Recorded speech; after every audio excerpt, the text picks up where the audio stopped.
धन्यवाद करता हूँ। जो वचन तूने मेरे मन में दिया है हमें आप सहायता कीजिए और हमारे भाई बहनों को समझने की आत्मा दीजिए और मेरे होठों पर नए नए शब्द नए नए दृष्टांत गुण बात को भी प्रकट कीजिए कि अपने भाई बहनों को बधाने पाऊँ। अभी से लेकर आगे के सारा समय हम आपके हाथ में सौंप देता हूँ। प्रभु यीशु के नाम से मांगता हूँ, आमीन। हालेलुया। तो आज हम दो चीज पर चर्चा करेंगे। हालेलुया, कि हम पवित्र कैसे बने। हालेलुया, कैसे हम अपने आप को पवित्र रखें। और दूसरा कुछ और बात है कि अपने जीवन से कुछ चीज को बाहर कर दें तो हम पवित्र बन सकते हैं। हालेलुया, यानी कहने का मतलब कि कुछ चीजें परमेश्वर आपके निकट रखा है और कुछ दूर रखा है, तो जो दूर रखा है उसको दूर ही रहने दे तो हम एक पवित्र एक धार्मिकता का जीवन हम जी सकते हैं। हालेलुया। और दूसरा एक ऐसी हम प्रार्थना आज देखेंगे कि हमारी हर प्रार्थनाएं आपका उत्तर मिलेगा। एक ऐसी प्रार्थना का वर्णन जिसके हर एक प्रश्नों का आपका उत्तर मिलेगा। यानी एक धर्मी की प्रार्थना कैसी होनी चाहिए, आज तो यही चीज पर चर्चा करेंगे। लेकिन इसके पहले हम देखें पहला पतरस 1 अध्याय 15 और 16 वचन। पहला पतरस 1 अध्याय 15 और 16 वचन। सोचिए कि कैसे हम पवित्र बने। 15-16, 1 का 15-16। हाँ, पर जैसा तुम्हारा बुलाने वाला पवित्र है, हाँ, वैसे ही तुम भी हाँ, अपने सारे चाल चलन से पवित्र बनो। हाँ, क्योंकि लिखा है, हाँ, पवित्र बनो, क्योंकि मैं पवित्र हूँ। हालेलुया। अब सोचिए, कहता है कि जैसा तेरा बुलाने वाला पवित्र है। पवित्रता का मतलब समझना है, परमेश्वर पवित्र है और चाहता है कि उनके जितने फॉलोअर हैं, उनके जितने अनुयायी हैं, पवित्र बने। हालेलुया। यानी पहले हम समझिए कि पवित्रता क्या है। पवित्रता क्या है, संसार के लोग नहीं जानते। संसार के लोग यही जानते हैं कि गंगा में स्नान करने से हम पवित्र हो जाते हैं। नहीं, याद रखिए, पवित्रता का मतलब है, हालेलुया, कि रोग से पहले फिजिकली परेशानी आपके जीवन से खत्म हो जाएगा। जब आप एक पवित्र जीवन जिएंगे ना तो आपके जीवन से पहले शरीर की बीमारी खत्म।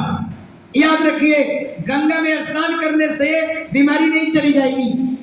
दूसरा, हालेलुया, आपका हालेलुया मन से भी आपको पवित्र होना पड़ेगा। लेकिन हम बताएंगे आगे परमेश्वर के बारे में जाने कि परमेश्वर ऐसा पवित्र है कि उसमें कहीं दाग नहीं है, उसमें कहीं खोट नहीं है, उसमें कहीं कमियां नहीं है। जैसे एक आदमी है और सफेद कपड़ा पहन लिया है, उसमें कहीं दाग नहीं है, ऐसा है हमारा परमेश्वर। हालेलुया।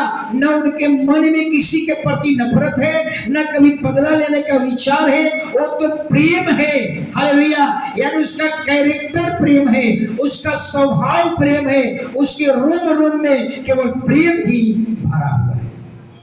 वो इतना पवित्र है, सोचिए, इतना पवित्र है, उसमें कहीं कोई आदमी कुछ खोट नहीं निकाल सकता है। वो है हमारा परमेश्वर। इसीलिए कहता है कि जैसा वो पवित्र है वैसा हमें भी पवित्र बनना होगा। ये संगति का मतलब क्या है, ये संगति हम क्यों कर रहे हैं? परमेश्वर का मकसद यही है, हालेलुया, कि जितने को खुदा ने बुलाया आपका सब कुछ बदल जाए, आप एक नई सृष्टि बन जाए। परमेश्वर का मकसद यही है। केवल हमें आए और जाए, लेकिन स्वभाव में परिवर्तन नहीं हो रहा। आज से 14 साल पहले लेट से आप आ रहे थे और आज भी लेट से आ रहे हैं, कोई परिवर्तन नहीं दिखाई दे रहा है। परमेश्वर को प्रथम स्थान नहीं दे पा रहे हैं, कोई फायदा नहीं। बात समझ लीजिएगा, 14 साल पहले भी लेट आ रहे थे और आज तक लेट आ रहे हैं। सोचिए जरा, मुश्किल से 30 या 35 आदमी जो होता है जो टाइम पर आता है। हालेलुया। पवित्र लोग कभी गलतियां नहीं कर सकते। हालेलुया। तो पवित्रता किन किन बातों में हमें होना है? 3 बातों में पवित्र बनना होगा। अपने शरीर में पवित्र बनिए, मन से पवित्र बन जाइए और अपने वचन से पवित्र बन जाइए। तीनों के बारे में जरा सोचिए। हालेलुया। पहले हम आंख को लेते हैं, शरीर को पवित्र है, यानी शरीर का एक एक अंग परमेश्वर के दृष्टि में पवित्र बनना है। अपने आंख को लीजिए जरा, आंख, हालेलुया, आंख को आपको पवित्र बनाना है। कैसे आंख पवित्र बनेगा सोचिए। यानी हम आंख से अगर गलत चीज देखते हैं, गलत वीडियो देखते हैं, गलत फोटो देखते हैं, याद रखिए आंख आपका पवित्रता में नहीं पड़ पाएगी। हालेलुया। आपके आंख से कोई गलत चीज नहीं देखना है, गलत पिक्चर नहीं देखना है, गलत वीडियो नहीं देखना है। लेकिन स्वाभाविक यही है, हालेलुया, कि हमारी आंख जो है ना गंदा चीज ज्यादा पसंद करती है। अगर कोई एक नंगा आदमी चर्च में आ जाए ना, निर्वस्त्र होकर, बिना वस्त्र होकर चलने लगे, सबके, बच्चा से लेकर बूढ़े तक का सब लोग उसकी आंखें चश्मा लगाकर उसको देखना शुरू कर देंगे। इसका मतलब क्या है? इसका मतलब यही है कि हमारी आंखें को गंदा चीज ही क्या है पसंद है। हालेलुया। बाइबल कहती है अपनी आंख में भी क्या बनना होगा? पवित्र बनिए। यानी आंख से कभी गलत चीज को मत देखिए, क्योंकि बाइबल कहती है अगर कोई चीज हम देखते हैं, मन में बुरे विचार कब आता है? जब हम कोई गलत चीज देख लेते हैं, अब उसके बारे में हम सोचने लगते हैं, उसके बारे में पाप करने का योजना बनाने लगते हैं। इसीलिए बाइबल कहती है कि गलत चीज मत देखिए। गलत चीज, पिक्चर चाहे वीडियो चाहे फोटो, कभी गलत चीज मत देखिए। वहां पर अपनी आंखें बंद कर लीजिए, क्योंकि आप देख सकते हैं कि शैतान का सबसे बड़ा हथियार क्या है? आंख। आंख से दिखाएगा, हर चीज को दिखाएगा। अदन की वाटिका में बहुत से फल था, जीवन का भी फल था, लेकिन जीवन का फल नहीं दिखाया। कौन फल दिखाया? बुरा फल दिखाया। और हमारी आंख भी ऐसा ही है, हमारी आंख को सही पसंद पड़ता है, गलत ही चीज पसंद पड़ता है। हालेलुया। अपने पति के बारे में सोचिए, दूध मलाई पर आंख उनका नहीं लगेगा, मन कहाँ लगेगा? ताड़ी पर, दारू पर, गुटखा पर, लेकिन दूध मलाई उनको अच्छा नहीं लगेगा। यानी हमारी आंखें को गलत चीज ही पसंद होती है। इसलिए बाइबल कहती है जब आप परमेश्वर की संगति करते हैं, एक पवित्र ईश्वर की संगति करते हैं, आपके अपनी आंख को होलीनेस बनाइए, एकदम पवित्र बना लीजिए। हालेलुया। दूसरा, अपना कान को भी पवित्र बनाना होगा। कान कैसे हमारा पवित्र बनेगा? यानी हम किस निर्णय कर ले आज ही, हम अपने कानों से कभी किसी का निंदा नहीं सुनेंगे, कभी हम किसी का बुराई नहीं सुनेंगे। अपने निर्णय कर ले, हालेलुया, ना निंदा, ना बुराई, ना गाली किसी का सुनूंगा। अगर ऐसा हम कर सकते हैं तो हम अपने कान को क्या कर सकते हैं? पवित्र कर सकते हैं। तीसरा है मुंह। मुंह का भी इस्तेमाल खाने के लिए होता है, लेकिन मुंह का इस्तेमाल, मुंह से हम मुंह को भी अपवित्र करते हैं। बाइबल कहती है कि मुंह जो है आशीर्वाद देने के लिए है, मुंह जो है भजन कीर्तन गीत गाने के लिए है। लेकिन कैसे कुछ ऐसे भी लोग होंगे, हालेलुया, जिनके मुंह से शराब भी निकलता है, आशीर्वाद भी निकलता है। ठीक वैसा ही जैसे कुआं में खारा पानी सुबह में निकलता है और रात में मीठा पानी। ऐसा होता है क्या? कल में ऐसा होता है क्या कि सुबह में मीठा पानी और शाम में खारा पानी? नहीं निकलता है ना। लेकिन आपके मुंह से हालेलुया शराब भी निकल रहा है, आशीर्वाद भी निकल रहा है। बाइबल कहती है कि संभव नहीं है, हालेलुया, या तो आशीर्वाद ही निकले या तो शराब निकले। लेकिन कुछ ऐसे लोग हैं आशीर्वादों मुंह से है, मानी ये कुआं से दो तरह का चीज निकल रहा है, शराब और मीठा पानी और खारा पानी। हालेलुया। अगर आप चाहते हैं कि हमारा मुंह पवित्र रहे, एकदम मुंह को बंद करके रखिए। बहुत से लेके साधु संत क्या करते हैं? हालेलुया, मुंह पर टेप लगा लेते हैं, हम बोलेंगे ही नहीं। हालेलुया। इसलिए मुंह जो बनाया गया है परमेश्वर की आराधना करने के लिए, परमेश्वर की स्तुति करने के लिए बनाया गया है, इसको पवित्र रखिए। और दूसरा है मन। सोचिए, सबसे भयानक पाप कहाँ होती है? मन में। शैतान पहले कोई चीज को दिखाएगा, हालेलुया, और जब कोई चीज देख लीजिएगा ना, अब उसके बारे में योजना बनना यहाँ शुरू हो जाएगा मन में। आप देखेंगे ही नहीं तो योजना बनाएंगे कैसे? शैतान लड़ाई कहाँ लड़ता है? मन में। यहां लड़ाई लड़ता है, यहां अगर जीत गया तो जीत गया। इसलिए बाइबल कहती है हालेलुया, मन में गलत विचार आना, मन में नकारात्मक बातें आना, हालेलुया, ये समझ लीजिए मन को अशुद्ध करता है। हालेलुया, जब भी हम कोई चीज गलत चीज जब तक नहीं देखेंगे मन में गलत विचार नहीं आए। हालेलुया, अगर मन को सबसे ज्यादा इतना ही नहीं, मन में छल कपट ईर्ष्या दाय चलन निंदा बुराई बदला लेना, सब यही होता है। ठान लिए है बदला लेना है, ठान लिए उनको हम क्या कर देंगे, नंगा कर देंगे। ऐसा तरह कर सोच कर करके हम अपने मन को क्या करते हैं, अशुद्ध करते हैं। बाइबल में देखिएगा एक संत जो होता है ना, हालेलुया, ये संगति करने का मतलब क्या है, संत बन जाइए। संत का मतलब क्या होता है, संत मतलब हालेलुया, संत का मतलब जो अपने अभिलाषाओं को अपने बस में कर लिया है वो संत कहलाया। हमारे भारत देश में बहुत से बड़े बड़े धार्मिक अगुआ है, लेकिन हमारे यहाँ शंकराचार्य भी है, शायद 3 या 4 शंकराचार्य। मनोज जी कितना है, शायद 4 लोग। ये पॉलिटिकल पद है, बड़े बड़े आदमी है शंकराचार्य। सोचिए ये शंकराचार्य को भी संत की उपाधि नहीं मिली, लेकिन हमारा प्रभु यीशु के 12 चेला को संत की उपाधि मिली, मदर टेरेसा को संत की उपाधि मिली। हालेलुया, संत का मतलब क्या है, जो अपने अभिलाषाओं को कंट्रोल कर लिया, जो अपने लालसाओं पर नियंत्रण कर लिया, वो संत कहलाता है। उसमें दया होता है, उसमें बदले की भावना नहीं होती है, सारी दुनिया उसकी है और वो सारी दुनिया का है, वो संत कहलाता है। संत में अपना तो नहीं होता है, याद रखिएगा, ये मेरा बेटा है ऐसा नहीं होता है, वो हम सबके हैं और सारी दुनिया हमारी, वो संत होता है। हालेलुया, अभिलाषाओं को कंट्रोल कर लीजिए। दुनिया का सबसे अगर पावरफुल व्यक्ति वही है जो अपने लालसाओं को अपने मुट्ठी में कर लिया, अपने लालसाओं को नियंत्रण में कर लिया। उससे दुनिया का ताकतवर व्यक्ति और कोई नहीं है। और सबसे अगर निकट अगर खुदा के है तो वही व्यक्ति है जो अपने लालसाओं को नियंत्रण में कर ले। हालेलुया, ऐसे लोग का समाज में जानते हैं कितना बड़ा प्रभाव होता है, बहुत प्रभावशाली व्यक्ति होता है जो लालसाओं को अपने बस में कर ले, अपने नियंत्रण में कर ले। हालेलुया, सोच लीजिएगा समाज उसके पीछे चलेगी, पूरी समाज उसके पीछे दौड़ेगी, क्योंकि ऐसा व्यक्ति में अपनत्व नहीं होता है।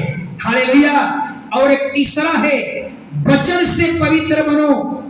वचन से कई बार हमारे मुख से भी क्या होती है, गलत गलत चीजें निकलती है बोलने के दरमियान में। हालेलुया, इसलिए बाइबल कहती है हालेलुया कि अपने मुंह से हमेशा अच्छी अच्छी बातें निकाले। आप देखे होंगे बिलाम के बारे में, हालेलुया, बिलाम हालेलुया शराब देने के लिए मुंह खोला था। शराब क्यों दे रहा था, उसको दक्षिणा मिला था, याद है, दक्षिणा मिला था। हालेलुया, अगर इजराइलियों को शराब देगा तो मुंह मांगा तुम्हें चीज दिलाऊंगा। सोचिए, और ये शराब के लिए हालेलुया मुंह खोल कर करके हालेलुया मुंह खोला शराब देने के लिए, लेकिन क्या हुआ, आप क्यों बीच में डिस्टर्ब कर रहा है जी? मैं कितना बार बताता हूं आप लोगों को, आपको जाना है निकल जाइए, लेकिन हमारे पास आने की जरूरत नहीं है। पुल तोड़ दिया, हमारा डिस्टर्ब कर दिया, हम क्या बताएंगे? किसी को जाना है तो हमारा पूछना नहीं है। आते समय लेट से आते हैं, उस समय नहीं पूछते हैं कि पास्टर जी हम लेट आए हैं, आए कि नहीं आए। उस समय आपको नहीं लगता है कि हम लेट आए हैं तो पास्टर ने पूछे मैं आई कमिंग सर, मैं आई कमिंग पास्टर, उस समय नहीं पूछा रहा। आज जाने के मेरे दिखाते हैं कितना हम शिष्टाचार है। ये कौन तरीका है भैया? लेट से आए होते तो हम पूछते तो हम कहते कि नहीं उधर रहिए। आज जाने के लिए शिष्टाचार दिखाते हैं। हालेलुया, ये आने के लिए क्यों नहीं शिष्टाचार दिखता है? हालेलुया, आगे जरा समझिएगा। हालेलुया, जो बिलाम शराब देने चाहा मुंह से, परमेश्वर ने दिखा दिया। मसीही भाई लोग शराब देने के लिए मुंह नहीं है, अपने मुंह खोला शराब देने के लिए, मुंह से शराब निकला, लेकिन मुंह से खोला शराब देने के लिए, लेकिन मुंह से क्या निकल रहा था? आशीर्वाद।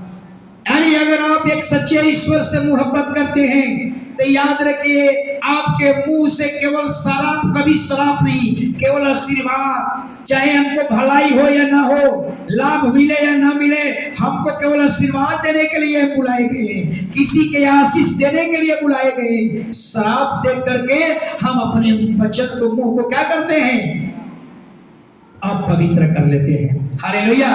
अब आगे इतना बात समझ गए, शरीर से पवित्र बनिए, हालेलुया, मन से पवित्र बनिए, और तीसरा है वचन से पवित्र बनिए। हमारे वचन के द्वारा किसी को कष्ट नहीं हो। तब ठान लेंगे ना, रास्ता निकल जाएगा। ठान लीजिए, हमारे मुख से कभी अपशब्द नहीं निकलेगा। हम सुन लेंगे, कोई हमको गाली देगा, हम सुनेंगे लेकिन उसका जवाब नहीं देंगे। सोच रहे हैं, बहुत से संसार के लोग समझते हैं कि सहने वाला, हालेलुया, अपराधी होता है। नहीं, सहने वाला दुनिया का ताकतवर व्यक्ति होता है। सह लिया, प्रभु ने सह लिया। आरोप पर आरोप लग रहा था, यीशु सहते गया। हालेलुया, यीशु को मालूम था, हालेलुया, जितना झूठा आरोप लगा लो, मेरे पिता जानते हैं कि झूठा तुम हो कि झूठा मैं। हालेलुया। और आगे अपने जीवन से कुछ चीज को निकालना होगा। अगर अपने जीवन से कुछ चीज को दूर कर देंगे तो याद रखिएगा हम पवित्रता के श्रेणी में आ जाएंगे। हालेलुया। अब देखिए, उसी का पवित्र बनो, उसी का दूसरा एक शब्द है पवित्रीकरण। पवित्रीकरण का मतलब क्या है, इसके बारे में जरा समझिएगा। पवित्रीकरण का मतलब पाप से अलगाव, पाप से अलगाव, यानी दूसरे शब्द में कहेंगे परमेश्वर के लिए अलग किया गया।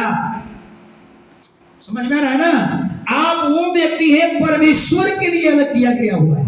आप बिलाम का आशीर्वाद पढ़ लीजिएगा, क्या आशीर्वाद दिया था, ये ऐसी जातियां हैं जो समाज से बिल्कुल अलग होगी। ये ऐसी जातियां हैं, इनका लेन देन सब अलग होगा, इनका ईश्वर भी एक अलग होगा। हालेलुया।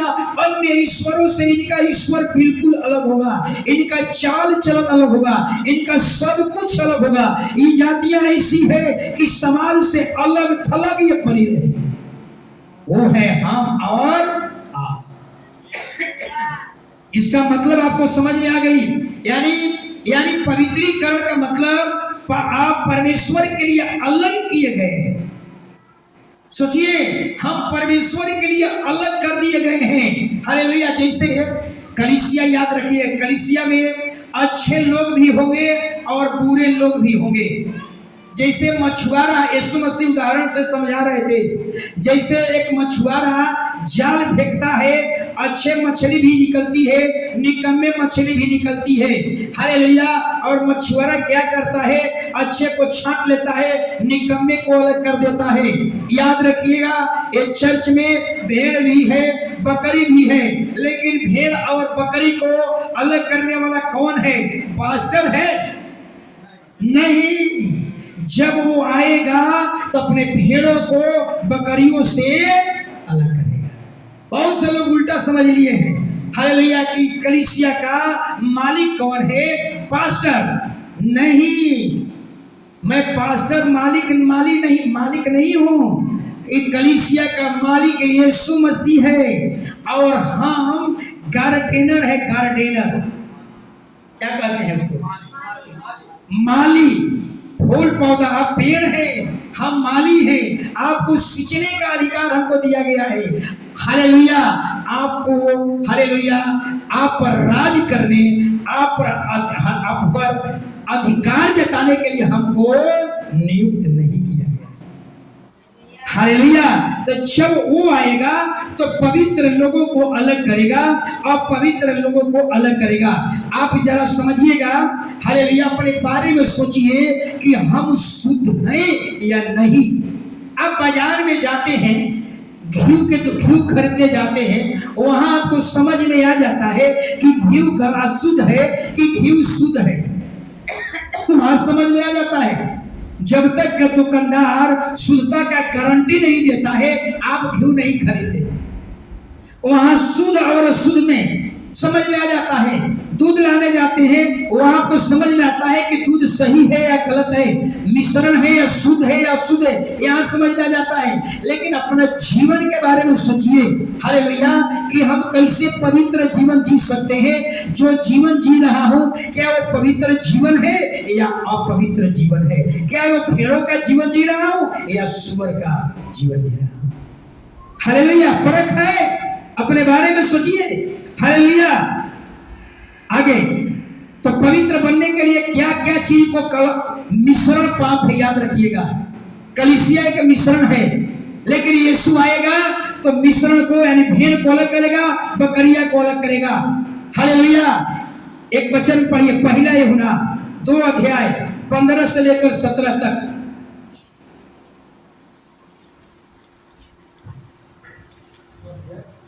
2 अध्याय 15 से 17। न तो संसार से हाँ। और न संसार में की हाँ। वस्तुओं से प्रेम रखो। हाँ। यदि कोई संसार से प्रेम रखता है हाँ। तो उसमें पिता का प्रेम नहीं है। हाँ।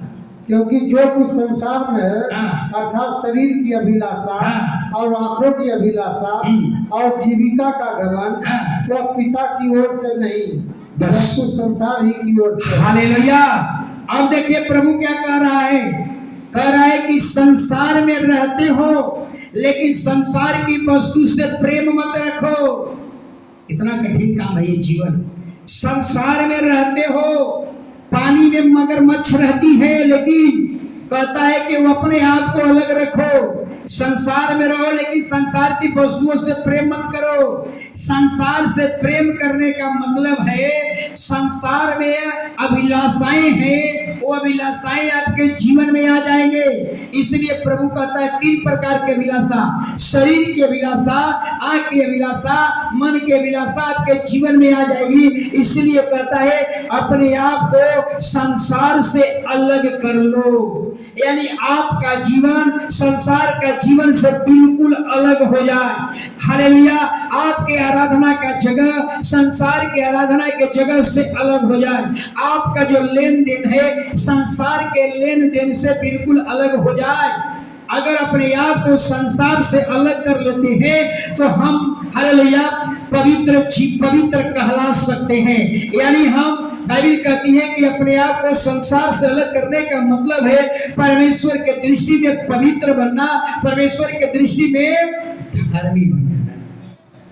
संसार में रहिए, लेकिन संसार की चीजों से मोहब्बत मत कीजिए।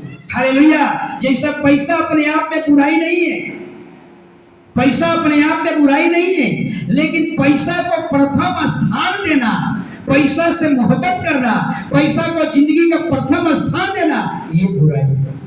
विश्राम करना बुराई नहीं है, लेकिन विश्राम से मोहब्बत करना, हालेलुया, विश्राम आराम से मोहब्बत करना आलसी की ओर ले जाता है, ये गुनाहगार है। हालेलुया।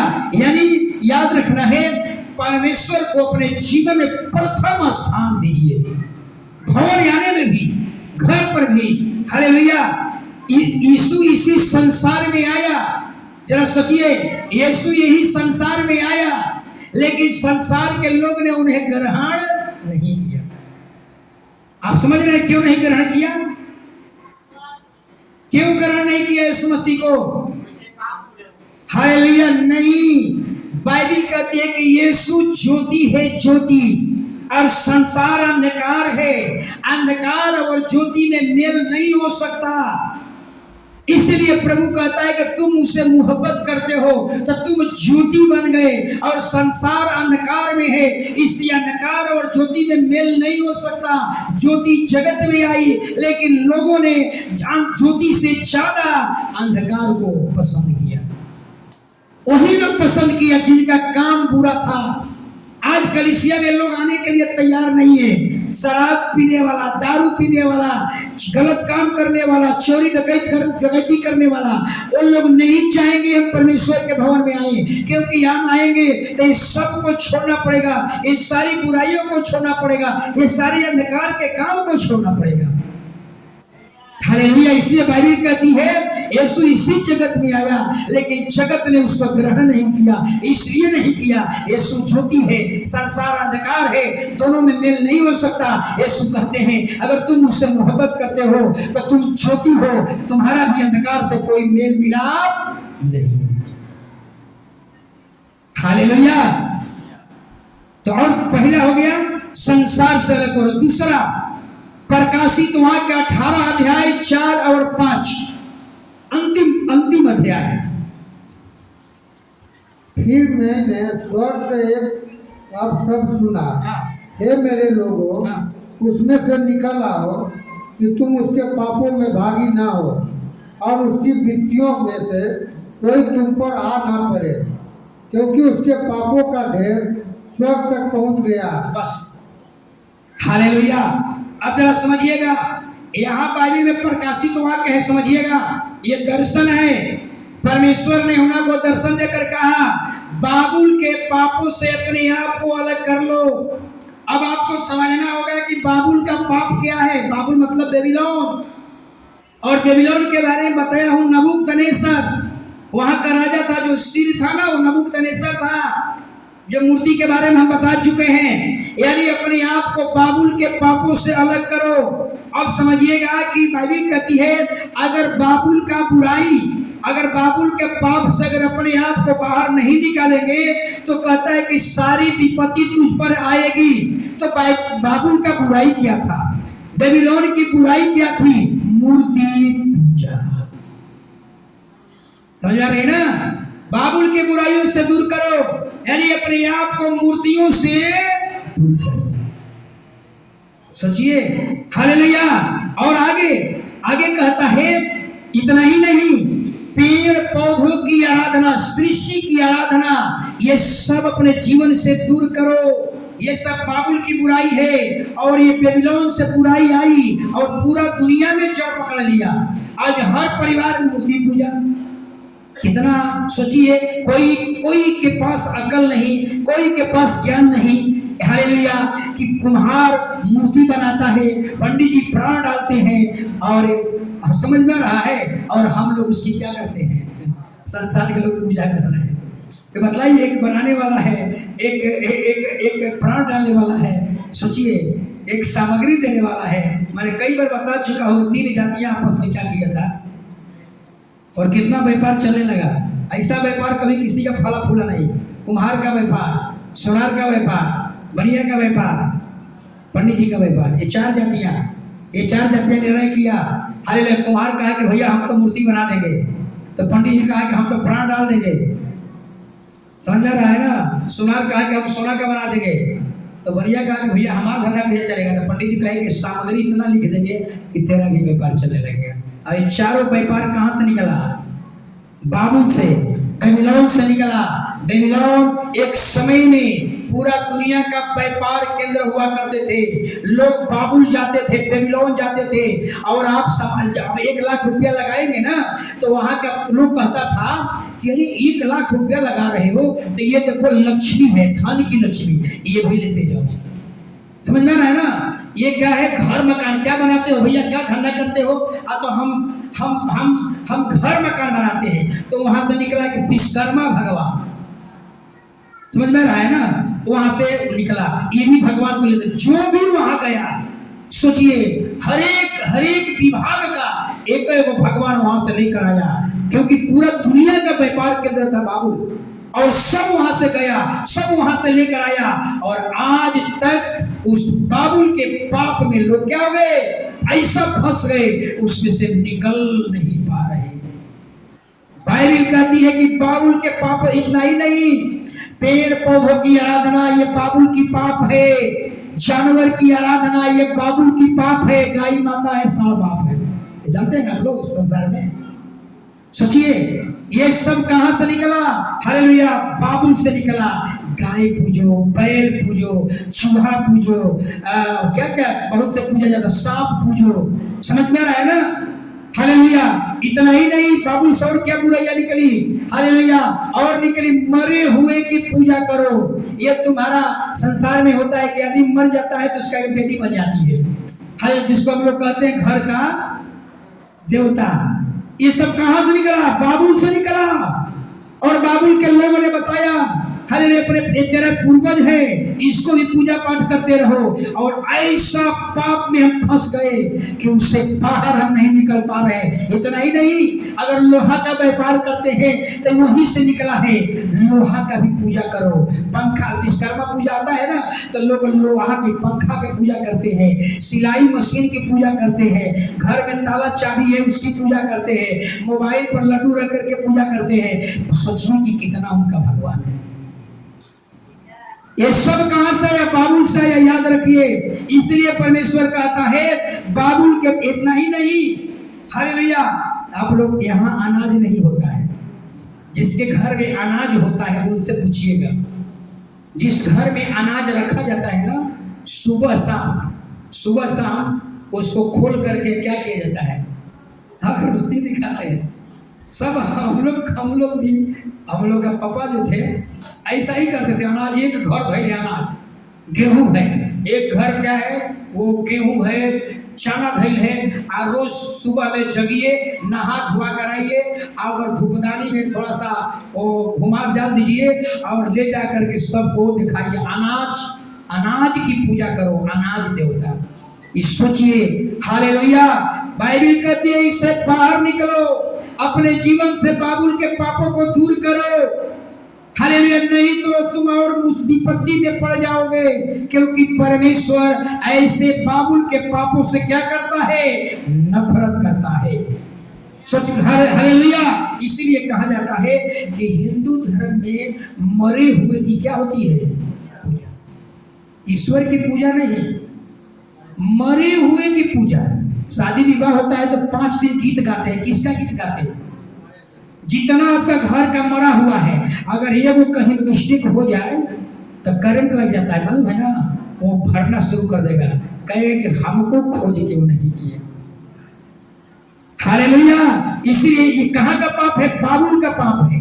प्रभु कहता है कि अपने बाबुल के पाप को अपने जीवन से दूर करो। हालेलुया, ये मिश्रण है। हालेलुया। इसीलिए परमेश्वर जब दुनिया बनाने लगा तो सबको अलग अलग किया। ज्योति को अंधकार से अलग किया, आकाश को पृथ्वी से अलग किया, समुद्र को भूमि से अलग किया। हालेलुया। दुनिया में पाप ही एक ऐसी चीज है जो परमेश्वर से हमको क्या करती है? अलग कर देती है। हालेलुया। तीसरा, एक और आगे, तीसरा, उत्पत्ति 12 अध्याय का 1 वचन। उत्पत्ति 12 अध्याय 1 वचन, जल्दी। यहोवा ने अब्राहम से कहा, हाँ। अपने देश और अपने कुटुंबियों और अपने पिता के घर को छोड़कर हाँ। उस देश में चला जा जो मैं तुझे दिखाऊंगा। बस अब ये सवाल उठता है कि परमेश्वर ने अब्राहम को भी क्या किया था?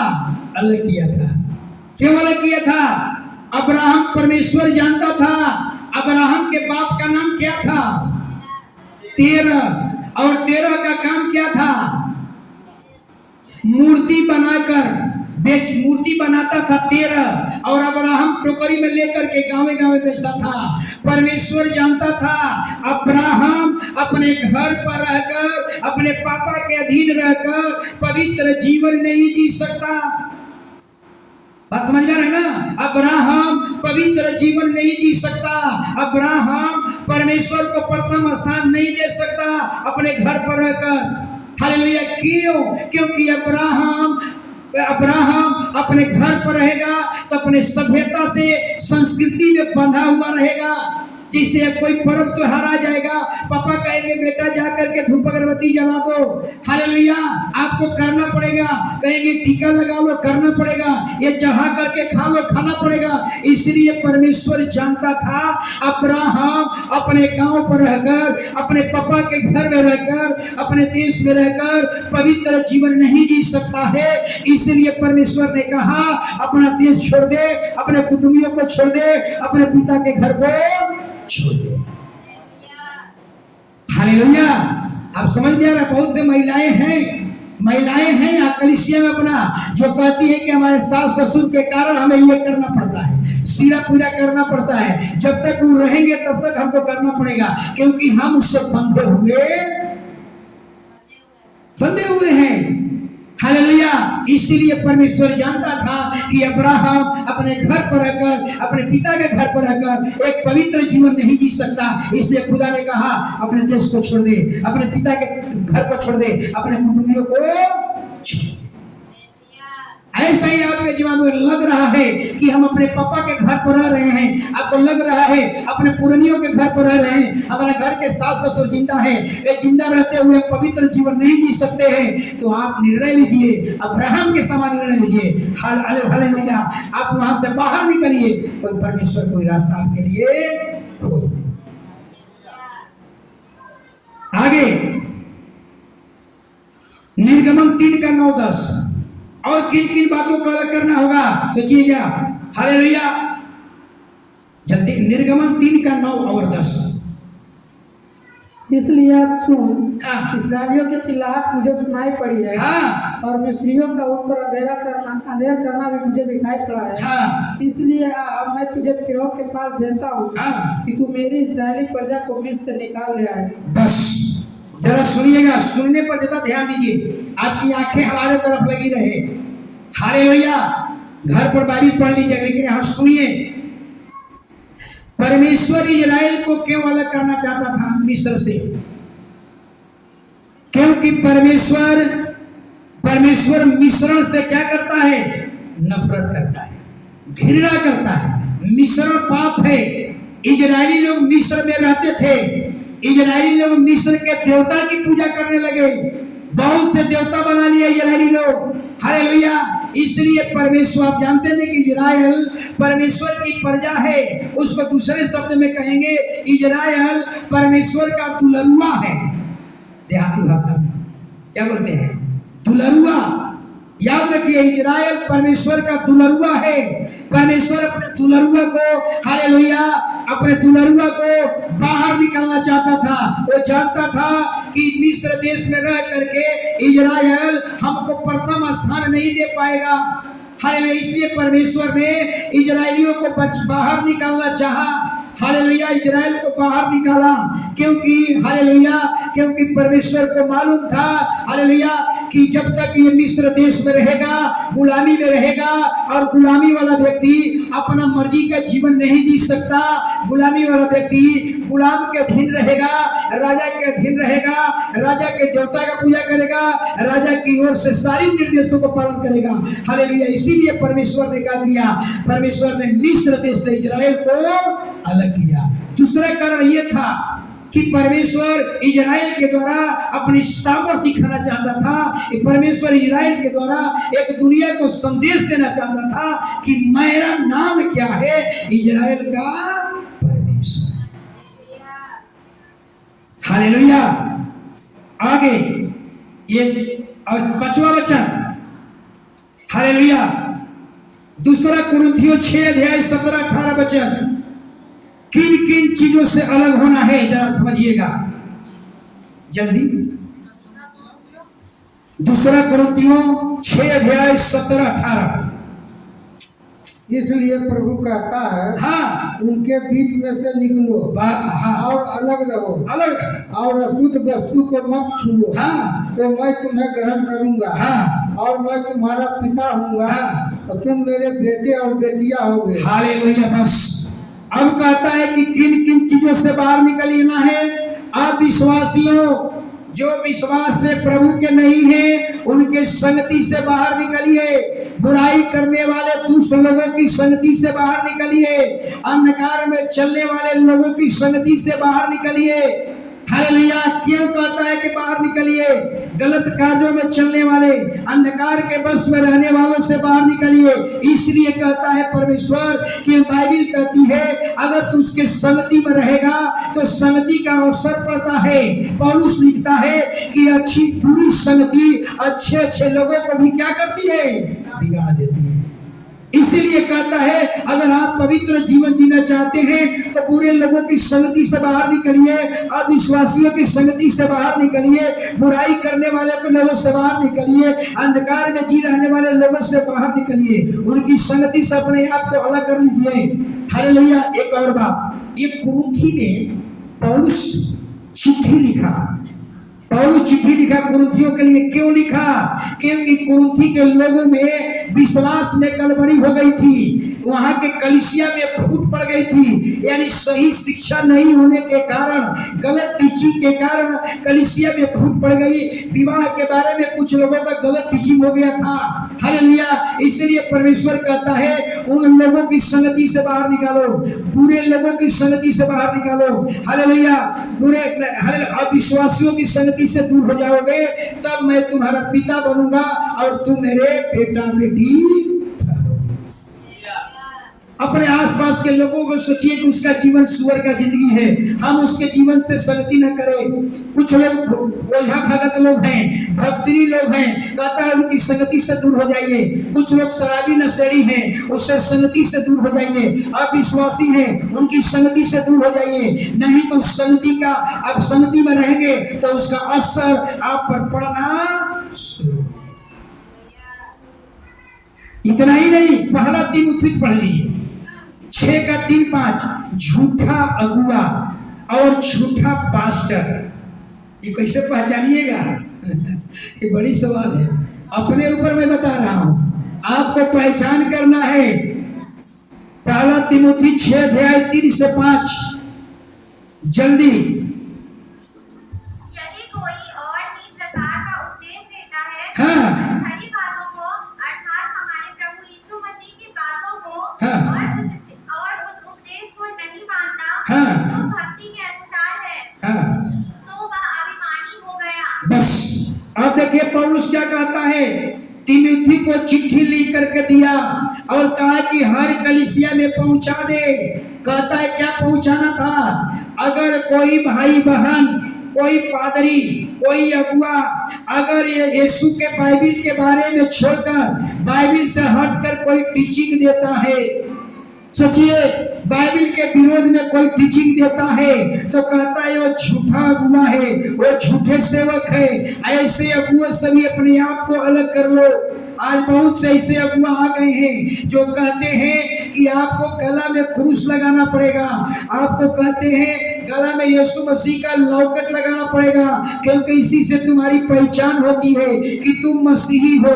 अगर गला में क्रॉस नहीं है, गला में यीशु मसीह का लॉकेट नहीं है, तो तुम मसीही नहीं है। ये झूठी शिक्षा है। ये बाइबिल में कहीं पढ़ लीजिए, बाइबिल में कहीं नहीं लिखा हुआ है कि यहाँ गला में क्रॉस लगाना है, क्रॉस लगाने से तुम सच्चा मसीही बन जाएगा। ये झूठी शिक्षा है।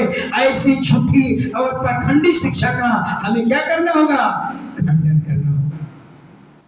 कोई लगाता है ना, बहुत से लोग, हम लोग गए थे शहरी में, वहां सब लोग पादरी अंगूठी लाता है। अनिल जी गए थे, याद है? शहरी में शिव कुमार जी के यहाँ, शिव कुमार जी याद है ना?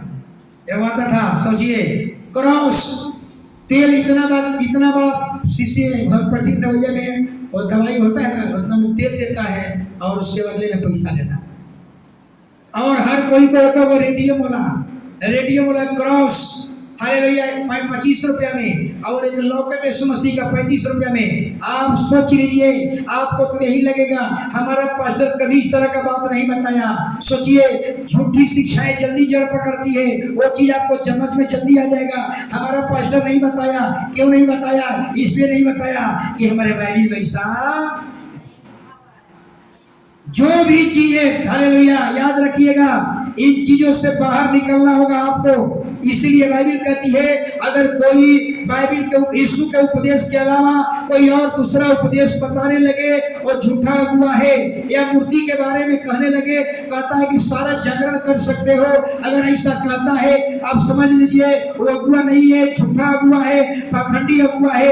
ऐसे अगुआ का हमें क्या करना है? खंडन करना होगा। हालेलुया। अभी तो और कुछ झूठे अगुआ ऐसे आ गए हैं, टेरेसा सिस्टर जानती हैं, खुद बपतिस्मा नहीं लिए हुए हैं और चर्च चला रहे हैं। आप समझ में आ रहा है? बपतिस्मा खुद नहीं लिए हुए हैं और चर्च चला रहे हैं। सोचिए जरा, और बपतिस्मा नहीं देंगे किसी को, कहते हैं कि हम बपतिस्मा न लिए हैं न देते हैं, खलता हम चर्च चलाएंगे। ये सोच लीजिए, आप मोकामा घाट में भी एक आता है, अभी कम आता है, वो बपतिस्मा नहीं लिया है, न बपतिस्मा देता है। अरे भैया जब तुम बपतिस्मा लिए ही नहीं तो बपतिस्मा नहीं लिए तो मसीह बना नहीं, तो फिर मसीह के पीछे क्यों दे रहे हो? इसको कहते हैं व्यापार, इसको कहते हैं दुकान खोलकर बैठा हुआ है। ऐसे शिक्षाओं को क्या करना होगा? विरोध करना होगा। और कुछ बातें बता रहा हूं, सुन लीजिएगा, सुनिएगा। वचन पढ़ेंगे तो वचन लिख लीजिए, केवल लय व्यवस्था 19 का 31 वचन पढ़िएगा जरूर। हालेलुया। बाइबल में कहती है जंतर और ताबीज अपने जीवन से दूर कर लीजिए। ताबीज जंतर अपने जीवन से दूर कर लीजिए। अगर ये जंतर ताबीज आपके जीवन में रहेगा, आप परमेश्वर की दृष्टि में कभी पवित्र और धर्मी नहीं ठहरेंगे। ईमानदारी से बोलिएगा, कितने लोगों के हाथ में जंतर और ताबीज है? परमेश्वर का भवन है, अगर झूठ बोलेंगे तो बहुत दंड आएगा। सच बोल दीजिए ताकि निष्पाप हो जाइए। अपने बच्चे को हाथ में जंतर ताबीज बांध करके लाए हैं। हालेलुया। याद रखिए बाइबल क्या कहती है, जरा समझिएगा। अब तो यहाँ ऐसा देखिए, बड़का बड़का अपार्टमेंट बन रहा है।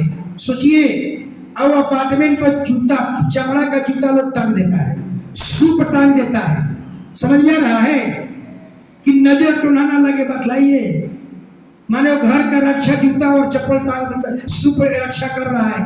नया नया गाड़ी खरीदता है, वो टूटा चप्पल टांग दिया, जूता टांग दिया, हवा हवाई। कदम नजर टूना नहीं लगेगा।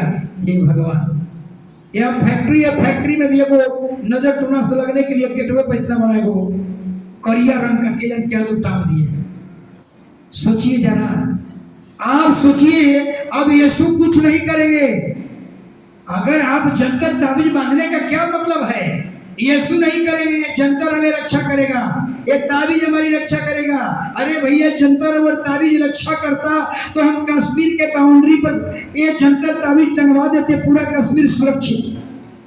घर में केवल घर में दरवाजा और ताला लगाने की क्या जरूरत है? 2 ताबीज टांग देते, हमारा घर सुरक्षित।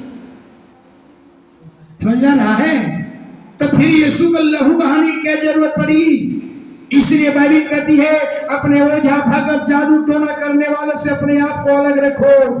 एक और शुभ और अशुभ मुहूर्त बाइबल में लिखा हुआ है, 19 अध्याय में पढ़िएगा, जरूर पढ़ लीजिएगा।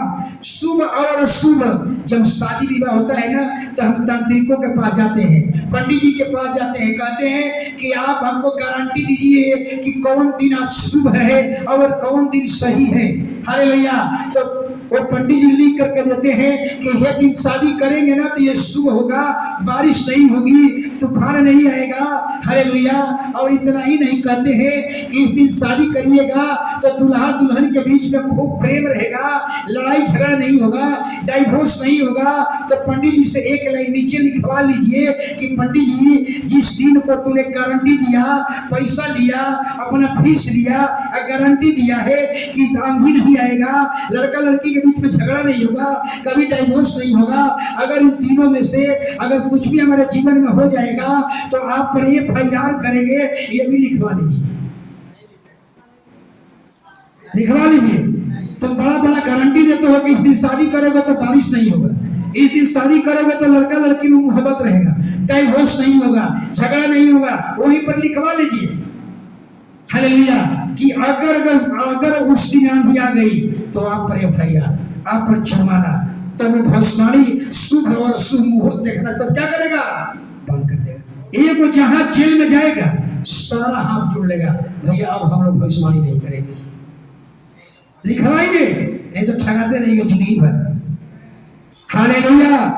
एक और घटना, हालेलुया। इसलिए कभी भी हम लोग शादी विवाह होता है, कभी भी कहीं जाते हैं हम लोग, लड़का परिवार लड़की का परिवार एक बार बैठे, आप बता दीजिए कहीं आपको समय है, हमको 3 संडे दीजिएगा अनाउंसमेंट करने के लिए। 3 संडे चाहिए, हमको ही मतलब नहीं है, हम जानते हैं कि 7 दिन प्रभु ने बनाया है और 7 दिन को क्या कहा? अच्छा है। फिर तुम कौन होते हो कहने वाला कि ये दिन खराब है, ये दिन करिएगा तो आंधी आ जाएगा, बारिश हो जाएगी, ये तुम कौन होता है? हालेलुया। याद रखें, इसलिए बाइबल कहती है, हालेलुया, बाइबल कहती है कभी भी ऐसे लोगों से, संसार में तो बहुत तरह का, जब मैं एक समय था, मैं जिस रास्ते से गुजरा हूँ मुझे याद है, संसार में शुभ और अशुभ के लिए बहुत से टोटका है, जानते हैं आप लोग। कहीं ऐसा ना हो कि मेरी ये आपको दूर करना चाहूं और कहीं ऐसा ना हो कि आपके जीवन में अटक जाए। रवि पान सोम दर्पणिया मंगल गुड़ बुध को धनिया शुक्र सजाओ सन्नी मक्खन खाकर जतरा कर दीजिए। अब जानते हैं हम लोग ये संसार में नहीं जानते हम लोग, तब लोग आप लोग असली कुरैशी नहीं थे आप लोग। रवि पान सोम दर्पणिया मंगल गुड़ बुध को धनिया सुख सजाओ सन्नी मक्खन खाकर यात्रा करनी चाहिए पंडित जी।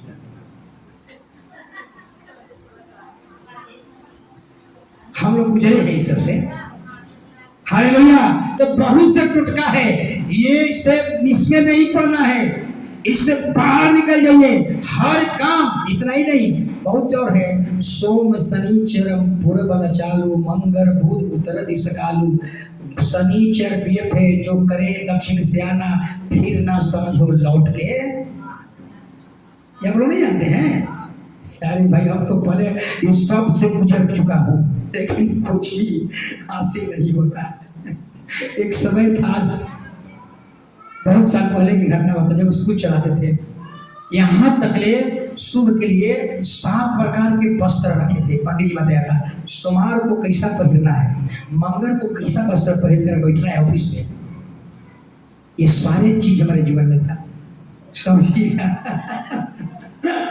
हालेलुया। इसलिए बाइबल कहती है अगर तू पवित्र जीवन जीना चाहता है तो शुभ और अशुभ मुहूर्तों से बाहर निकलो। हालेलुया। खुदा ने 7 दिन बनाया और कहा 7वां दिन ही अच्छा है, इसलिए प्रभु कहता है कोई दिन शादी कर लो, कोई दिन विवाह कर लो, कोई दिन हालेलुया कुछ भी कर लो, कुछ होने वाला नहीं है। यीशु का तुम गीत गा लीजिए, प्रभु की उपस्थिति हो जाएगी, सब कुछ सही हो जाएगा। लेकिन शुभ और मुहूर्त के लिए हमें कोई तांत्रिक और टोना वाले के पास जाने की जरूरत नहीं। हालेलुया। और एक घटना को और थोड़ा सा मैं बताना चाह रहा था, लेकिन एक घटना नहीं बता पाएंगे, लेकिन एक चीज मैं बता देता हूं। अगर आप धर्मी हैं, आप धर्मी हैं, एक वचन पढ़ लीजिए, निर्गमन 32 अध्याय 31 और 32। एक धर्मी व्यक्ति की प्रार्थना कैसी होनी चाहिए? अगर आपकी प्रार्थना ऐसी है तो याद रखिए। हाँ, तब मूसा यहोवा के पास जाकर कहने लगा, हाय हाय उन लोगों ने सोने का देवता बनवा कर बड़ा ही पाप किया है। तो भी अब तू उनका पाप क्षमा कर, नहीं तो अपनी लिखी हुई पुस्तक में से मेरे नाम को काट दे। हालेलुया। रुक जाइए, अब सुन लीजिएगा, जरा ध्यान से सुनिए। ये मूसा की प्रार्थना अभी तक पूरे बाइबल में पढ़ लीजिएगा। मूसा जैसा कोई भी अभी तक अगुआ परमेश्वर से जितना पाप बाइबल में मूसा ने किया है, किसी अगुआ ने उतना पाप नहीं किया। और देखिए, सोना का बछड़ा बनाकर के इजरायली लोग पूजा करने लगे। मूसा गया था पर्वत पर परमेश्वर के पास, हालेलुया। परमेश्वर का मूसा छत नीचे जा। इजरायली लोग ने घास खाने वाला बछड़ा का मूर्ति बनाकर पूजा शुरू कर दिया। और जब मूसा आया तो देखता है कि सारे लोग बछड़ा सोना का बना करके और कह रहा है, हे इजराइल, तू ही इजराइल का देवता है। और सब लोग बछड़ा का पूजा करने लगे। परमेश्वर, सोचिए मूसा क्या कहता है, परमेश्वर का क्रोध भड़क गया। परमेश्वर कहता है कि आज सारे इजरायलियों को मिटा दूंगा। सोचिए, किसी का हिम्मत नहीं था कि परमेश्वर के पास कोई जाकर कहे। सोचिए, मूर्ति के कारण परमेश्वर का कितना क्रोध भड़का था। कहा कि सारे इजरायलियों को मिटा दूंगा, क्योंकि मेरा मिलान एक घास खाने वाला बछड़ा से किया है। सबको मिटा दूंगा। किसी के पास हिम्मत नहीं थी, किसी के पास ताकत नहीं थी कि कोई जाकर परमेश्वर से पश्चाताप करे। मूसा चल गया और कहा कि हाय हाय परमेश्वर, अरे इजराइल ने तो बड़ा पाप कर दिया। इजराइल ने तो हरे सोना का बछड़ा बनाकर पूजा किया।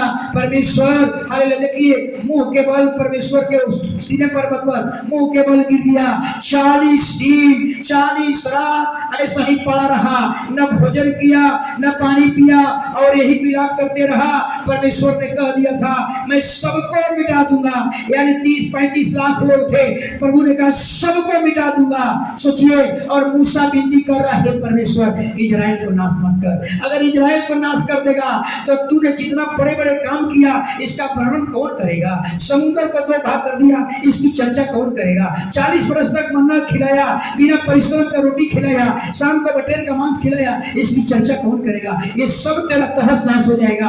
अगर इजराइलियों को नाश कर देगा तो मिस्र देश में जो बड़े बड़े चमत्कार दिखाया, विपत्ति डाला, इस चमत्कार का वर्णन कौन करेगा? इजराइल को मत मिटा, इसके बदले में इजराइल ने जो गुनाह किया उसके बदले में मेरा नाम जीवन की पुस्तक से काट दे, लेकिन इजराइल को बचा।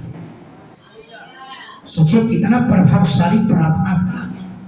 इसको हम दूसरे ढंग में कहेंगे, इसको हम दूसरे ढंग से कहेंगे। अगर मान लिया जाए किसी परिवार में किसी भाई को बीमारी है, हालेलुया, ये प्रार्थना एक पवित्र लोगों की प्रार्थना है, एक धार्मिक की प्रार्थना है, बहुत प्रभावशाली प्रार्थना है।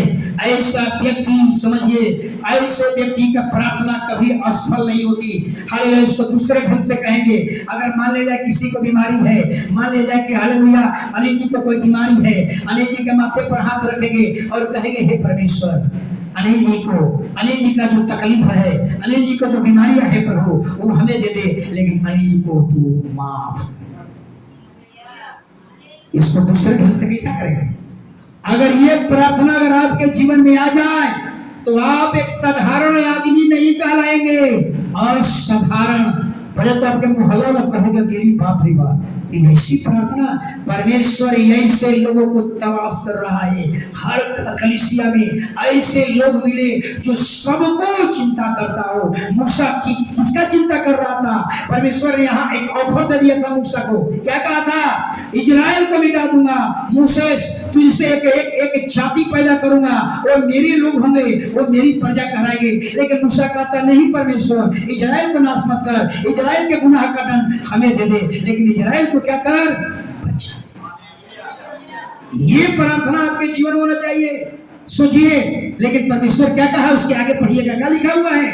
परमेश्वर का नहीं, जिसने पाप किया है उसको मैं दंड दूंगा। ये प्रार्थना कीजिए। अगर किसी की समस्याएं हैं, कहिए हाथ रखिए, बाइबल रखिए, कहिए प्रभु, और आत्मिक आवाज नम्रता पूर्वक हाथ रख करके दुआ के लिए, प्रभु इस भाई का, इस बहन का समस्याएं, बीमारी हमें दे दे, लेकिन इस भाई को बचा ले। सोचिए, तुरंत ऐसे प्रश्नों का उत्तर मिलता है। और परमेश्वर, जब मूसा ने कहा 40 दिन के बाद परमेश्वर का क्रोध ठंडा हुआ था। 40 दिन और 40 रात के बाद परमेश्वर का क्रोध ठंडा हुआ। सोचिए, और खड़ा होगा उसके सामने, है किसी का हिम्मत बोलने के लिए उसके सामने कि प्रभु उसको माफ छोड़ दे? हालेलुया। लेकिन मूसा की प्रार्थना कारीगर हो गई। मूसा की प्रार्थना परमेश्वर सुन लिया। 40 दिन मेरा हारना। हालेलुया। आज हम सब की जरूरत है। अगर कोई विपत्ति आ जाए मुकामा में, कोई बड़ा कोरोना आज आ रहा है, हाथ नहीं मिलाएंगे किसी से। कोरोना आ गया है, कोरोना बढ़ रहा है, याद रखिए, कोई हाथ नहीं मिलाएगा। अगर कोई विपत्ति आ जाए मुकामा में, आप लोग प्रार्थना कर रहे हैं, प्रभु इस नगर को बचा ले, ये जो समस्या है हमें भले डाल दे, लेकिन नगर को बचा ले। ऐसी प्रार्थना एक पवित्र लोगों की प्रार्थना है। ऐसी प्रार्थना मूसा की प्रार्थना है, इजराइल को बचा ले, उसके बदले में मेरा नाम जीवन के पुस्तक से काट दे, लेकिन इजराइल का नाश मत कर। अगर इजराइल का नाश कर देगा तो मिस्री लोग नाम धराई धर देंगे। मिस्री लोग कहेंगे कि छुटकारे के नाम पर ले गया, जंगल में मार दिया। तूने जितना बड़े बड़े चमत्कार किया था, इसका वर्णन कौन करेगा? इसका साक्षी कौन देगा? हालेलुया। इसलिए अपना चिंता मत करिए, हम दूसरा का चिंता करने वाले हैं। हम दूसरों की चिंता करने वाला, जो दूसरा की चिंता करता है उसका चिंता हमारा खुदा करता है। खड़े हो जाइए। ये सोले